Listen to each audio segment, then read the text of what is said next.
पाकिस्तानी डालों में ये गाड़ी सबसे बेस्ट एडिशन है और फीचर्स के लिहाज से ये गाड़ी लैंड क्रूजर से भी ज्यादा एक्यूरेट है।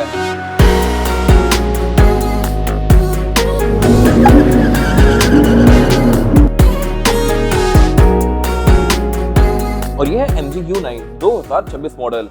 ये गाड़ी बहुत सारी गाड़ियों का मिक्स एंड मैच है लुक्स के लिहाज से, लेकिन मेरे ख्याल से पाकिस्तान में डालर की कैटेगरी में ये गाड़ी एक बहुत अच्छा एडिशन है। लग्जरी के लिहाज से ये गाड़ी सही नेक्स्ट लेवल पे है और मेरे ख्याल से BYD से भी इसमें कुछ चीजें ज्यादा बेहतर आती हैं, बट परफॉर्मेंस वगैरह के लिहाज से BYD से थोड़ा सा ऊपर है। More of that letter. सबसे मजे की चीज है इस गाड़ी की डिग्गी। ये सेम टू सेम हमारे EV से इंस्पायर्ड है, जिसका रिव्यू मैंने कुछ टाइम पहले डाला था। इसको आप नॉर्मली तो ओपन कर ही सकते हैं, लेकिन ये वाला एरिया इसका अलग से ओपन होता है लाइक दिस। इसको खोल के यहाँ पर मैं सामान वगैरह एक्स्ट्रा रख सकता हूँ। लेट्स सपोज की फटे वगैरह हैं तो उनको मुझे पूरे डाले के ऊपर ही रखना पड़ेगा, उनको मैं यहाँ रख सकता हूँ। लेकिन सिर्फ यही नहीं, अगर आप इस डाले को ओपन करते हैं तो ये रीवो की तरह ढस करके नीचे नहीं गिर जाता, ये आहिस्ता से ओपन होता है इस तरह से। स्लो डाउन शॉक इसमें कंप्लीट सही आ रहा है। फिर आप इस वाले एरिया को अलग से ओपन करके नीचे से इसका एक स्टेप खोल सकते हैं। इस स्टेप को यूज करके आप अंदर चढ़ भी सकते हैं और इसके अलावा यहाँ पर बैठ के चिल भी कर सकते हैं। और ये मेरे ख्याल से बड़ी मजे की चीज है, ये स्टेप जो है 170 kg तक का वेट उठा सकता है। इस पे इजीली किसी भी साइज का बंदा चढ़ के अंदर जा सकता है। ट्रंक की यूटिलिटी भी इससे काफी ज्यादा इंप्रूव हो जाती है। इसको खोल के चलाना रिकमेंडेड नहीं है, लेकिन आप इस तरह से इसको यूज कर सकते हैं, चला सकते हैं। अगर लेट्स सपोज की फटे वगैरह हैं तो उनको मैं यहाँ पे लाके स्टॉपर से रोक भी सकता हूँ। तो जहां तो बात है लुक्स की, तो लुक्स के लिहाज से काफी हद तक टंट्रा से मिलता जुलता है। टंट्रा में ऐसी ही वर्टिकल लाइट्स आती हैं और बैक पे वो ऐसा ही बिल्कुल बॉक्सी सा होता है। तो जहां तो बात है फीचर्स की, तो इसमें पार्किंग सेंसर्स दिए गए हैं, लेकिन इसमें कोई टो हुक्स या टो बार वगैरह नहीं आता। अगर होता तो मेरे ख्याल से बेहतर था। BYD ऑफर करता है, उसमें प्रॉपर यहाँ पे माउंट आता है और उसमें व्हीकल टू लोड भी आता है। बाय द वे MG एक चाइनीज ब्रांड है और इसको ओन करता है साई ग्रुप। साई ग्रुप की एक और कंपनी भी है LDV, और LDV की एक गाड़ी आती है Terron 9, और Terron 9 सेम टू सेम यही गाड़ी है। ये उसका लग्जरियस वर्जन है और Terron बेसिकली एक इसका बेसिक वर्जन है, जिसमें इसे कुछ चीजें ज्यादा आती हैं, कुछ चीजें कम आती हैं। बाकी जहां तक बात है लुक्स की, तो इसकी लुक्स काफी हद तक फोर्ड F-150 से इंस्पायर्ड है। अगर आप F-150 में लिमिटेड देखें तो उसकी काफी हद तक हेडलाइट ऐसी ही होती है। DRL का डिजाइन भी सेम होता है, लेकिन वो नीचे कंटिन्यू करी होती है फॉग लैंप के अंदर। इसमें फॉग लैंप ही नहीं आते। फिर इसकी हेडलाइट्स भी ऐसे ही बॉक्सी शेप में है। इस पे DRL यहाँ एंड तक कंटिन्यू करती है और नीचे भी जाती है, और जो इसका DRL का ऊपर वाला पार्ट है ये इंडिकेटर में स्विच करता है। हेडलाइट के लिए इसमें 3 अलग अलग पॉइंट्स दिए गए हैं और ये सही मैसिव हेडलाइट है। बाकी इस गाड़ी का फ्रंट सही मैसिव बनाया गया है। फ्रंट से ये सही टंडरा जैसी बड़ी लगती है, बट कंपैरेटिवली साइज के लिहाज से ये उससे एक कैटेगरी नीचे है। फीचर्स के नाम पे इसमें पार्किंग सेंसर्स आते हैं, फ्रंट पे फ्रंट कैमरा दिया गया है और ये गाड़ी लेवल 2 ADAS भी ऑफर करती है। ग्रिल भी इसमें सही जाइगेंटिक दी गई है और यहाँ पे सारा शैडो क्रोम दिया गया है, यानी कि है क्रोम लेकिन चीखता हुआ क्रोम नहीं है, ये थोड़ा सा डल और सेटल है। बोर्ड में कट काफी स्ट्रॉन्ग दी गई है। ऊपर यहाँ पे कुछ और सेंसर्स आते हैं और साइज गाड़ी की मेन चीज है। हर बंदे का कंसर्न होता है कि डाला बड़ा कितना है, और ये गाड़ी शॉकिंगली BYD शार्क से भी ज्यादा बड़ी है। BYD शार्क से इस गाड़ी की व्हील बेस भी ज्यादा लंबी है, रिवो से भी ज्यादा लंबी है और चौड़ाई में भी गाड़ी उन दोनों से ज्यादा बड़ी है। बट ग्राउंड क्लियरेंस के लिहाज से रिवो सबसे ऊपर है। इसकी ग्राउंड क्लियरेंस की बहुत ज्यादा नहीं है। और एक चीज यहाँ पे छोटी सी और वियर्ड है, और वो है इसका ये साइड स्टेप। इसका ये साइड स्टेप बिल्कुल पतला सा है और ये कहीं से भी इस गाड़ी का नहीं लग रहा। ये लग रहा है किसी स्पोर्ट्स वगैरह से उतार के यहाँ पे लगा दिया है। हालांकि इस कैटेगरी गाड़ियों में सही रगड़ बड़े से साइड स्टेप्स आते होते हैं। बाकी इसकी जो टोटल लेंथ है ये है 5500 मिलीमीटर। रिवो और BYD वगैरह इससे कम है। एंट्री और एग्जिट के लिहाज से ये गाड़ी डिसेंट है। यहाँ पे प्रॉपर ग्रैब हैंडल्स दिए गए हैं, निकलना बैठने में बिल्कुल मुश्किल नहीं है। लेकिन एक चीज यहाँ पे थोड़ी सी डिफरेंट है, वो ये है कि इसका जो डोर अनलॉकर है ये बटन है। वैसे आम गाड़ियों में इस बटन को दबा के आप गाड़ी को लॉक कर सकते हैं, बट इसके केस में अगर आप बटन दबाएंगे तो इसका दरवाजा खुल जाता है। ये चीज मैंने पहली बार किसी गाड़ी में देखी है। और इस गाड़ी को बाहर से आप लॉक कैसे करेंगे, आई एम नॉट श्योर। अगर आपको पता है तो कमेंट सेक्शन में मेंशन कीजिएगा। गाड़ी को लॉक करने के लिए यहाँ पे कुछ भी नहीं दिया गया, ना ही कोई स्मार्ट एंट्री वाला बटन है और ना ही ये बटन लॉक करता है। इसको दबाने पे गाड़ी इस तरह से खुल जाती है। बाकी नॉर्मली तो इसको ओपन कर ही सकते हैं। इसके डोर्स की साउंड भी सही बल्कि सी है। तो जहां तक बात फीचर्स की, तो इसमें कैमरा सेटअप साइड पे तो आता ही है, बट ये गाड़ी नीचे भी कैमरा ऑफर करती है। इसमें 540 डिग्री कैमरा सेटअप आता है और ये गाड़ी आपको नीचे का भी एरिया ट्रांसपेरेंट करके शो करवाती है। फिर इसके साइड मिरर में ब्लाइंड स्पॉट पॉइंटर्स भी आते हैं और ये साइड मिरर हीटेड भी हैं, ऑटो रिट्रैक्टेबल भी हैं। टायर साइड इसमें 275, 55 और 20, ये 20 इंचेस का मैसिव रिम है। और इस कैटेगरी में वैसे यूजली रिम 18 इंच के आते होते हैं रिवो वगैरह में। 20 इंच का रिम लैंड क्रूजर में आता है और इसने भी ऑफर किया हुआ है। ये ग्रे और क्रोम के कॉम्बिनेशन में है। और इसके बारे में एक और चीज बेस्ट ये है कि ये गाड़ी all wheel disc brake offer करती है। आगे के साथ पीछे भी डिस्क ब्रेक है और टायर भी इस गाड़ी के कॉन्टिनेंटल के हैं, तो यहाँ पे गाड़ी हर लिहाज से नंबर ले जाती है। सस्पेंशन भी इसका रिवो वगैरह से काफी बेहतर है। इसमें फ्रंट पे सस्पेंशन आता है डबल फिशबोन और बैक पे आता है मल्टी लिंक। फिर इसमें जो ये व्हील आर्चेस हैं ये भी बिल्कुल स्ट्रेट सी हैं और इसमें थोड़े बहुत कर्व्स दिए गए हैं जो कि इसकी लुक को बेहतर बना रहे हैं। इसके बारे में एक और चीज बेस्ट ये है कि इसके जो ये व्हील आर्चेस में अंदर वाला एरिया है ये भी प्रॉपर कारपेट से कवर्ड है, तो इस गाड़ी के साइड से खड़े हुए लुक भी काफी डिसेंट आएगी। फेस डाटा के बारे में एक और अच्छी चीज ये है कि इसमें ये कट नहीं आता, ये यूनिबॉडी है। और वैसे रिवो वगैरह में यहाँ पे कट आता है और इसका डाला उतार के वहाँ पे कुछ और भी लगा सकते हैं, बट ये एक प्रॉपर सिंगल ही पीस है। प्रैक्टिकल लाइंस भी इसमें ये काफी शार्प सी दी गई हैं और सब कुछ यहाँ बॉक्सी सा है। और इसमें जो बेड का ओवरहैंग है ये भी काफी ज्यादा है। रेवो वगैरह बैक पे आके जल्दी खत्म हो जाते हैं। इसका बेड काफी पीछे एक्सटेंड करा है और बॉक्सी शेप में ही एक्सटेंड करा है, जिससे इसकी लुक काफी बड़ी आती है। तो इसका जो ये ऊपर बेड वाला एरिया है ये भी ज्यादा ऊपर तक है, और इसमें जो स्पॉइलर वाला या पिलर वाला एरिया है ये भी काफी एक्सटेंडेड है, जिसकी वजह से इसमें रोल बार ना होते हुए भी इसकी लुक कंप्लीट सी आ रही है। बेड भी इसका अच्छा खासा स्पेशियस है, इसमें प्रॉपर केसिंग दी गई है और यहाँ पे रेल्स दी गई है जिसमें आप इन हैंडल्स को स्लाइड कर सकते हैं, और जहाँ भी आपको सामान बांधने की जरूरत हो आप वहाँ पे हैंडल को लॉक करके सामान बांध सकते हैं। फिर ऊपर यहाँ पे एक ब्रेक लैंप दिया गया है, लाइट्स आती हैं केबिन के लिए, विंडो इसकी फिक्स ही है। Alright, driving the MG U9 और इंटीरियर की वाइब के लिहाज से इस गाड़ी के पूरे नंबर हैं। हर चीज यहाँ पे काफी लग्जरियस है। मैंने इससे पहले BYD शार्क भी यूज किया है और उसकी भी एक अपनी फील है, लेकिन इसकी फील मुझे उससे ज्यादा बेहतर लगी है। उसमें सब कुछ बहुत बड़ा है, उसका मल्टीमीडिया बहुत ज्यादा मैसिव है।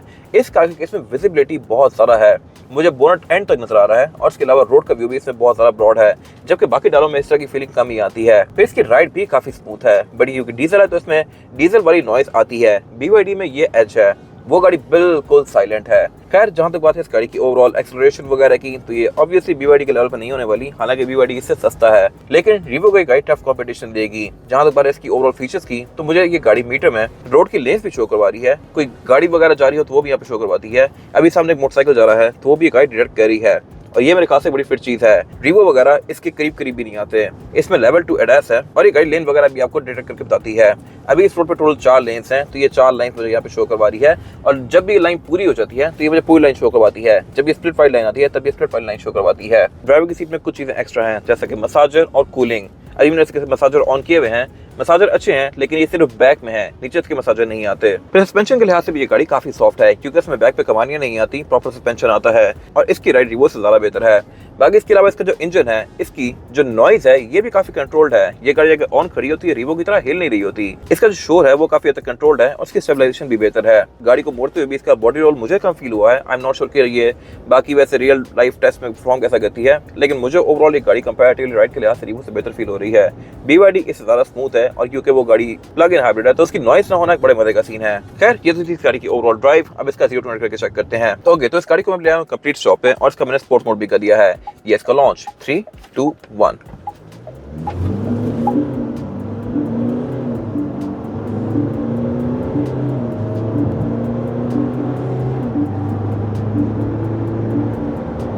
और ये है इसका 100।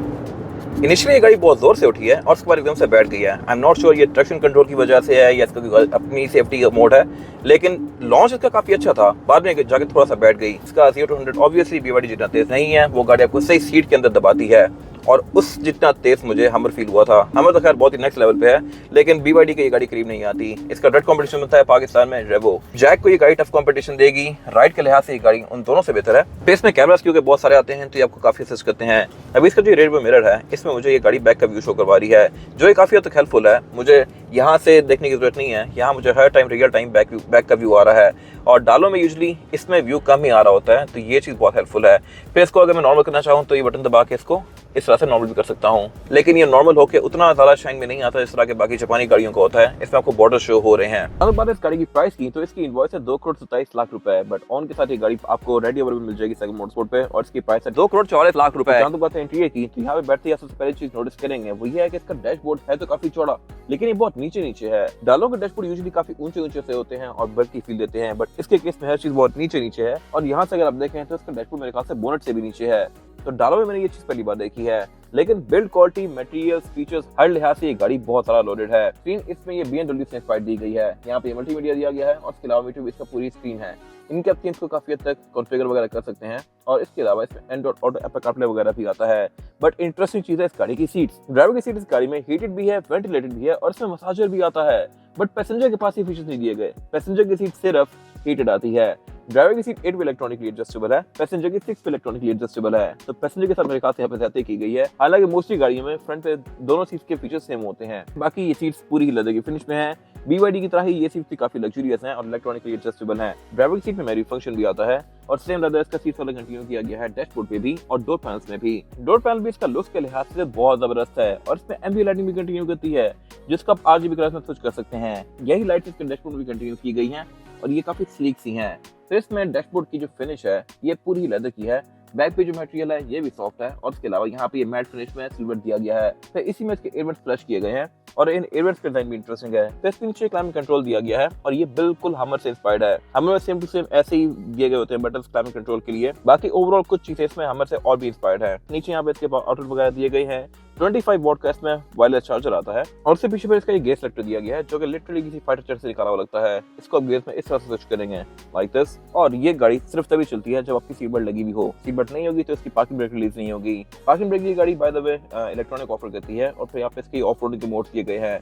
तो इसमें ड्राइव मोड भी आते हैं काफी सारे जिनको आप यहाँ से स्विच कर सकते हैं और यहाँ पे बटन भी दिया गया है। ड्राइव मोड इसमें 8 आते हैं, ऑफ रोडिंग के भी हैं और इसके अलावा शहर में यूज करने के लिए भी मोड्स दिए गए हैं। बैक पे ये स्टोरेज कंपार्टमेंट दिया गया है। ये प्रॉपर एक सेंट्रल कंसोल है जिसको आप उठा के यहाँ पे सामान वगैरह स्टोर कर सकते हैं और इसकी जो ये ट्रे है ये भी स्लाइड होकर पीछे जाती है और नीचे से कप होल्डर रिवील करती है। फिर इसके अलावा इसमें जो रूफ है ये पैनोरामिक आती है। पाकिस्तान में इससे पहले कोई भी डाला पैनोरामिक रूफ ऑफर नहीं कर रहा।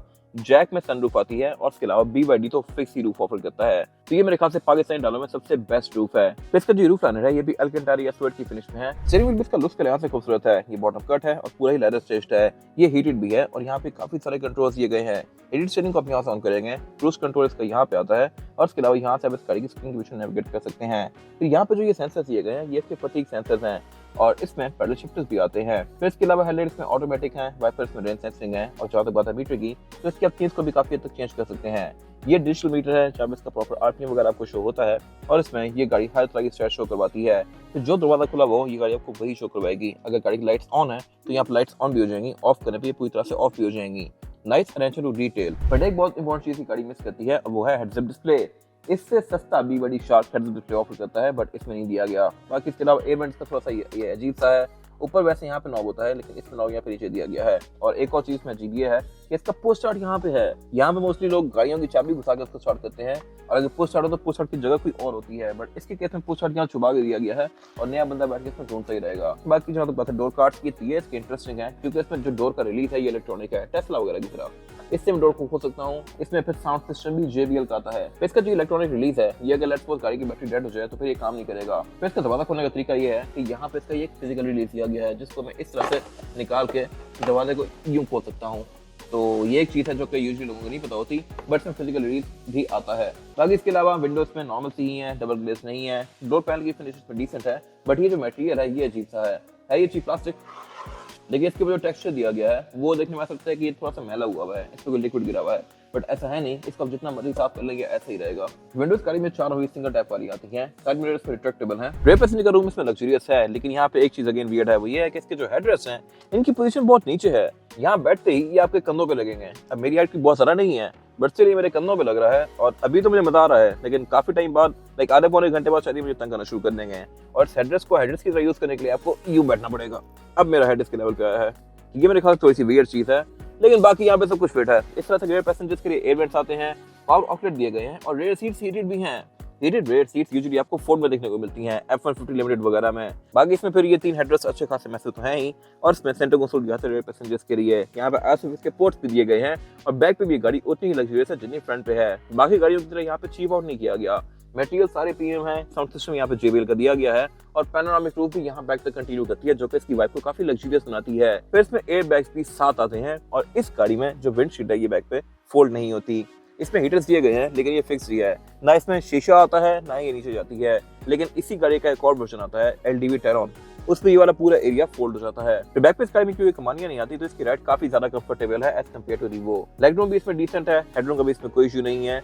रेयर विंडोज में कंपनी से ये प्राइवेसी वाली आती हैं और ये है भी सिंगल टैप वाली। बोर्ड इस गाड़ी में BMW की तरह डबल टैप वाला आता है। डबल टैप करने के बाद आप इसको सीधा फ्रंट आके सिर्फ उठा ही देंगे। यहाँ पर आपको कोई हुक ढूंढने की जरूरत नहीं है और ये बोर्ड ओपन भी हाइड्रोलिक से होता है। ये अगेन मेरे ख्याल से एक अच्छी चीज है, रिवो ये ऑफर नहीं करता।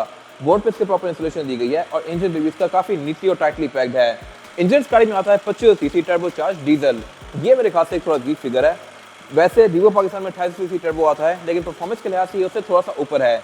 ये गाड़ी 214 हॉर्स पावर प्रोड्यूस करती है, ऑन कॉन्ट्रारी रिवो 201 प्रोड्यूस करता है। टॉर्क इसका 520 है, रिवो का पूरा 500 है। तो ये गाड़ी थोड़ी सी तेज होने वाली है बट अगेन इस प्राइस पॉइंट पर आपको मिलता है BYD शार्क और वो गाड़ी है 15 CC turbo charge plug in hybrid. Plug in hybrid होने की वजह से वो गाड़ी एवरेज बहुत अच्छी देती है और परफॉर्मेंस के लिहाज से वो बहुत ही नेक्स्ट लेवल पे है। वो गाड़ी 437 हॉर्स पावर यूज करती है जबकि ये 215। तो इस प्राइस पॉइंट पे मेरे ख्याल से BYD शार्क इसको हर लिहाज से बीट करता है। बट ये गाड़ी क्योंकि डीजल है तो ये थोड़ी ज़्यादा रगेड है ऑफ रोडिंग के लिहाज से। इसको 4x4 और 4x2 में स्विच कर सकते हैं। इसमें ABS, traction control, drive mode ये सब आता है। और जहाँ तक बात है एवरेज की तो ये गाड़ी आपको इजीली 10 तक की दे सकती है। कंपनी क्लेम करती है कि ये लॉन्ग से 14-15 भी जा सकती है। बाकी ये असल में परफॉर्म कैसा करती है ये ऑन रोड आने के बाद ही पता लगेगा। इसमें ABS, traction control, drive mode ये सब बातें हैं। ये गाड़ी पाकिस्तान में अभी भी लॉन्च की गई है और ये सेकंड मोटरस्पोर्ट के पास फ्रेश अवेलेबल है रेडी। इसकी डिमांड 2,44,00,000 रुपए है। अगर आपने इसके बारे में इन्फॉर्मेशन लेनी है तो आप दिए गए नंबर पे कॉल कर सकते हैं या फिर आप सेकंड मोटरस्पोर्ट को विजिट कर सकते हैं। अगर आपको वीडियो पसंद आई है तो इसको लाइक जरूर कीजिएगा और चैनल को सब्सक्राइब भी कर लीजिएगा। अगर आपके पास गाड़ी के बारे में कोई राय है तो कमेंट सेक्शन में शेयर भी जरूर कीजिएगा। Thank you for watching.